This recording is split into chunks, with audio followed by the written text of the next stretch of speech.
Hello, everyone. Welcome back to A Higher Dimension. I'm Gloria Danvers, and I'm your host for this podcast.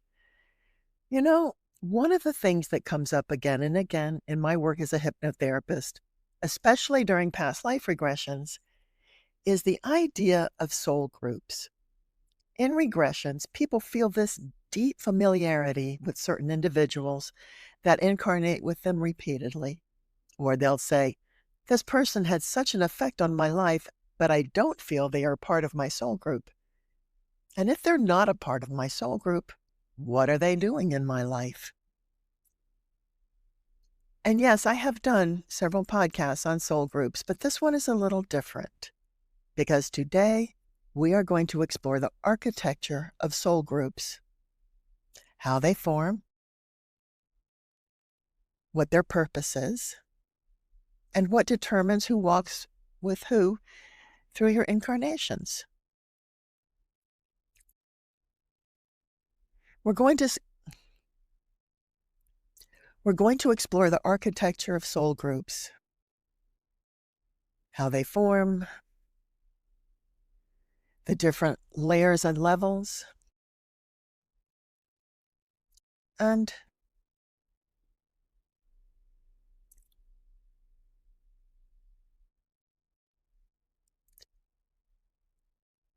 we're going to explore the architecture of soul groups. How are they formed? How does it work? And what determines who walks with you through your incarnations? Today is part one of a two-part series, mainly because this topic is so rich, I don't want to give you too much to digest in one episode. So let's begin. A soul group is actually, to me, a multi-layered structure. Now, most people imagine a soul group as a small set of characters who follow you through every lifetime. But the truth is much more complex and dynamic than that. If I were to assign a physical structure that one could measure for soul groups, I would say it is a core with concentric rings, like rings of resonance around you. This is my own take on the structure of soul groups. And you will find many people who have many different ideas about what that is. And you should always pick what resonates with you. Now, at the center is the soul core. The soul core group would be the souls that share a nearly identical energetic signature. In other words, the same vibrational frequency. Possibly they were born from the same cluster within the source. Possibly they were born from the same cluster within source light, and they evolve in very similar cycles. So being with them feels like a home that you can't remember, but you feel nevertheless. And that's even if that home is overwhelmingly dysfunctional, because there is deep soul memory recognition, no matter what the circumstances. These are long-term karmic arcs in which you have agreed to be together. You shared multiple incarnations as different roles, lovers, siblings, parent and child, best friends, wise teachers, and yes, even adversaries for the sake of growth. What binds them all together is a shared oversoul level mission that requires their particular interaction, again and again, sometimes harmoniously, sometimes disruptively. This group is relatively small, sometimes as few as 3 to 12 souls, and they cluster around you across lifetimes like a steady constellation. Now, the second ring would be what I call the soul orbit. These are the souls that travel alongside your journey, but not through every lifetime. What sets them apart from the core group, well, their signature resonates. What sets them apart from the core group, well, their signatures resonate with yours, but not as intimately as the core group. The souls in your orbit tend to enter your life during major growth phases, You may share aligned missions or parallel lessons. Mutually chosen learning themes like compassion, boundaries, purpose. And some of these agreements that might be made before incarnating could be, I'll show up when you're ready for this chapter. Or, we'll share lifetimes when our evolution supports each other. You may incarnate with these souls for several lifetimes in a row, and then not again for generations. These are the genial neighbors on the street that support the neighborhood and are friendly, but are not part of your family, if that makes sense. Now, the third ring could be called the karmic network, and these are contract-based connections. These souls are here for a reason, not a season, and not a lifetime. They are activators. So the connection is very purposeful, but it's not always pleasant. There is usually unfinished business from another life. They tend to trigger growth through challenges, friction, or deep emotional activation. Specific lessons or corrections chosen pre-incarnation, learning forgiveness, breaking a toxic pattern, reclaiming power, or repairing an old wound. These relationships can be intense, short-lived, or life-altering. They are not always meant to stay. In very few cases are they meant to stay. They are only meant to shift you. They may have a contract with you for their own growth. But your contracts are not meant to journey together, only to be the catalyst for each other. The next ring would be the parallel souls. Souls who share souls who share a broader frequency band. And this is the idea of many, many people. This is where this comes in. They are not deeply entwined, but they may share a developmental wavelength. They're learning many of the same themes at the same stage of evolution. So you would end up in the same workplace, the neighborhood, the community. They amplify your growth simply by moving through life near you. They represent collective lessons and not personal contracts. For example, parallel souls may agree collectively to come in as a large group at certain times. And many times it looks like a worldwide tragedy.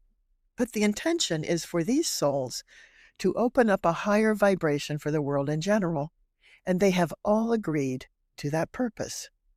The next ring is the soul teachers and the guides, both embodied and non-embodied. Both embodied and non-embodied.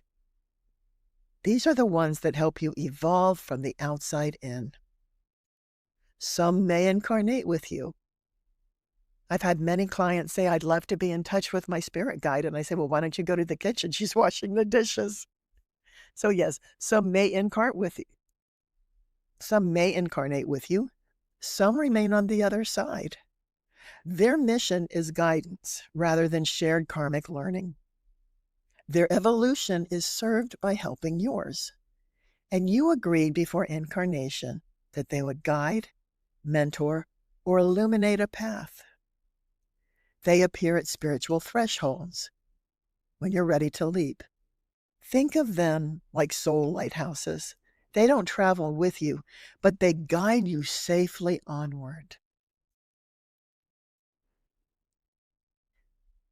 And then there is the soul fringe. And these are the souls that you would have a brief but impactful encounter with. These are the momentary souls who shift your frequency with a single interaction.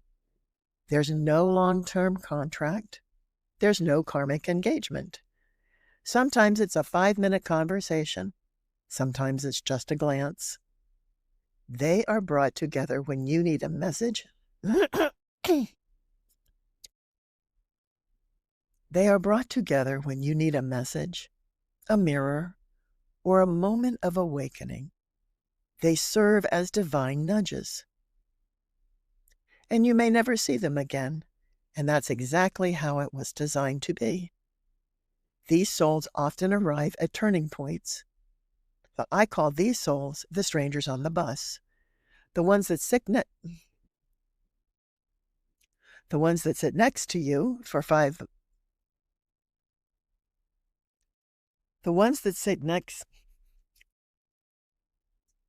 the ones that sit next to you for a 5-minute ride and in casual conversation say something that is vital and life-changing.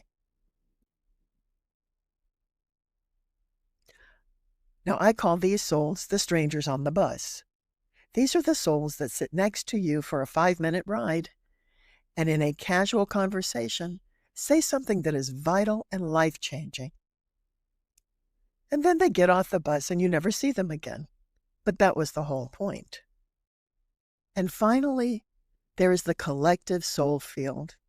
Humanity is a learning matrix. This is your broadest soul group, and that's the entire human tapestry.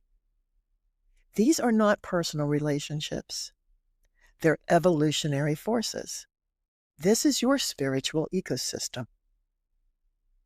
And you are part of a collective classroom where shared and you are part of a collective classroom where shared experiences accelerate growth.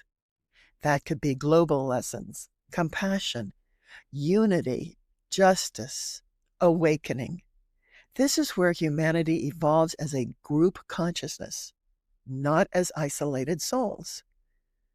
So while the parallel souls when the parallel souls may come in as a group to create a catalyst, the catalyst is not so much for them, as they have volunteered to do so, but for the people in this collective classroom as a potential energetic awakening. Every person you never meet, contributes to the energetic climate that you're learning in. This is the level where collective karma, collective trauma, and collective ascension happen.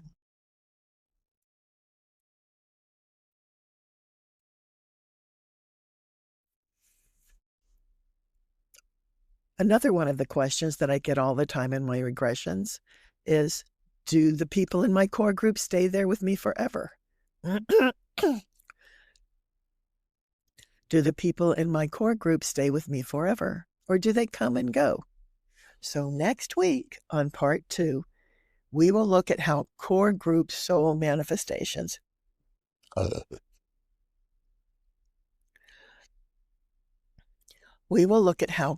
core soul group members come and go, and that would be the 9 truths. You don't want to miss this, and your perception of what it is to be in a soul group will change forever once you understand those 9 truths.